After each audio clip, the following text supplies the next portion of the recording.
Good afternoon, everybody. Uneducated Economist here. So, for those of you who don't know, I work at a lumber yard. I have my fingers on the pulse of the industry. I sell building supplies for a living.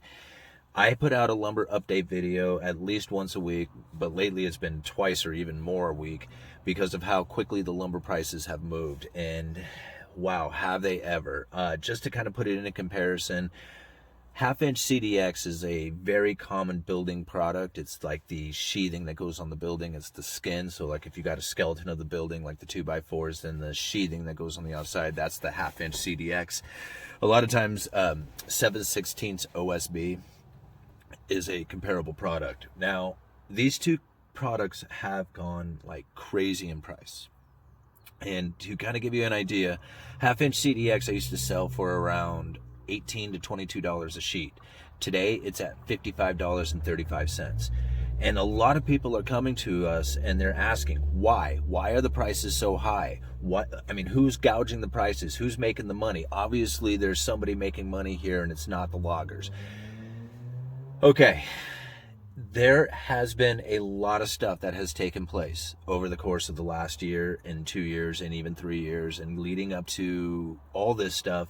You could even take it back to, disputes over over lumber imports coming in out of Canada. And you can take that all the way back into the 80s.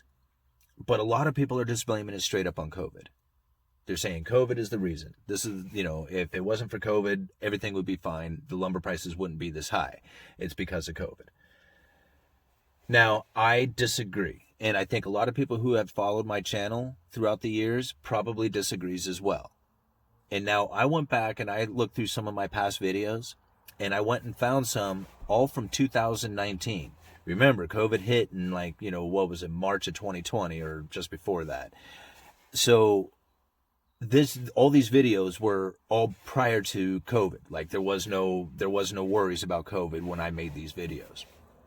And now this is what I found interesting, is that if you go back and you look at the dates, right? April of 2019, I put out a video curtailing and shutdowns, talking about the mills. Now I'm going to leave links down in the description for all these videos too. So that happened in April. I'm going to put the next video down there is going to be from June, talking about mills being in crisis. In July, I put out another video. China drops U.S. forestry products. Okay, this is July of 2019. Remember, there was heavy trade wars and all kinds of stuff taking place right then. August, plywood mills shut down. August of 2019. November 2019, OSB mills start to tighten up supply. December 2019, Russia passes Canada as #1 exporter of softwoods. Now, all those things took place during 2019, prior to any worries of COVID, and during a housing boom when everybody said that the market was doing awesome and there was no worries. I put out those videos documenting them, proving to everybody right now that it did not have anything to do with COVID. COVID expedited the problem for sure. No doubt about it. But this stuff was happening before COVID took place. So now, when people say who is gouging who, it's not a matter of gouging.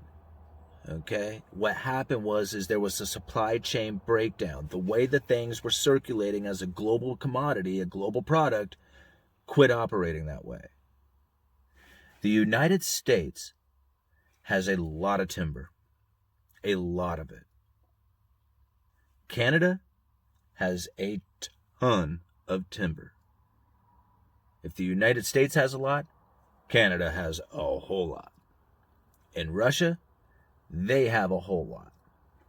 This is a global commodity. And when we told Canada that we are putting a 25% softwood tariff on all their imports, it devastated those mills.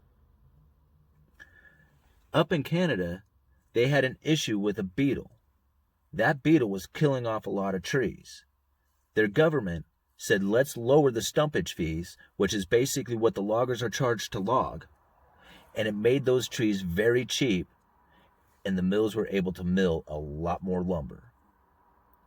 They were exporting a lot of lumber into the United States, and the United States was cutting a lot of timber and shipping it over to China. And when that whole system broke down, the United States started milling for itself. And there's an overabundance of logs that we are not shipping to China. And we don't have enough mills to make up for all the mills that were not coming in from Canada that got shut down. There was a place up there called 100 Mile. I was reading articles about some of the people up there in 100 Mile. It was sad. It was heartbreaking reading those articles. There was generations of people. That's all the area is. It's just timber. That's what they do. And when they shut down those mills up there, those people had nothing to go to. There was no other industry. It was terrible. It was horrible reading those things. So all this stuff was definitely taking place prior to COVID. So it was not COVID that did this. This was definitely a supply chain breakdown of the global sense.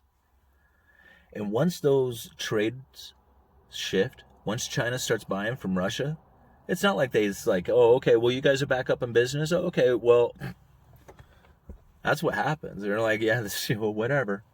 And don't get me wrong, I've seen logs. I live on the Columbia River, and I see logs leaving the river. I saw a ship leave today with a boatload of logs.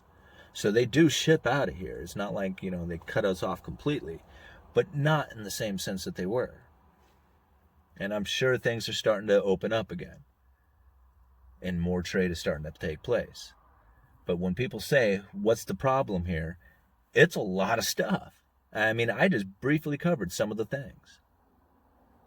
But I encourage you to go check out some of the videos that I have put out over the course of 2019, from April of 2019 to December, talking about all the issues taking place with lumber and plywood. And now here we are in 2021 at the all-time highs in plywood and lumber. I wonder why. All right. Sorry, guys, I didn't mean to sound too arrogant in that. Uneducated Economist, you guys let me know.